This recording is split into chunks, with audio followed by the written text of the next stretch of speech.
आज मी मैत्रिणीकडे गेले होते पावभाजी खाण्यासाठी. खूपच टेस्टी बनवलेली होती तिने. म्हणलं चला तुमच्यासोबत पण रेसिपी शेअर करूया.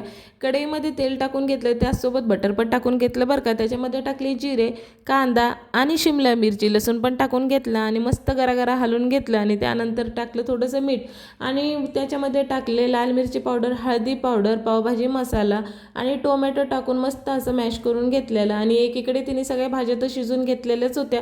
तर त्या भाज्या कुठल्या, फ्लावर, बटाटा, हिरवे वाटाणे, बीटरूट, गाजर आणि टोमॅटो सगळं मस्त 5 शिट्ट्या मारून घेतल्या, गाळ करून घेतलं आणि मॅश पण करून घेतलं आणि टाकलं ते कढईमध्ये. सगळं मस्त गरागरा हलवून घेतल्यानं त्याच्यामध्ये टाकलं मीठ आणि वरतून कोथिंबीर भरभरून. इकडे आपली पावभाजी तयार. आणि त्यानंतर काय केलेलं, तव्यावरती मस्त असे पाव भाजून घेतलेले आणि पंतरवाळ्यामध्ये आम्ही सगळं वाढून घेतलेलं. मस्त पावभाजी झालेली होती. त्यावर मारला आणि माझ्या कियांनी खूप एन्जॉय केला. तुम्हाला व्हिडिओ आवडला असेल, लाईक करा, शेअर करा, चॅनलला सबस्क्राईब करायला मात्र विसरू नका. बाय.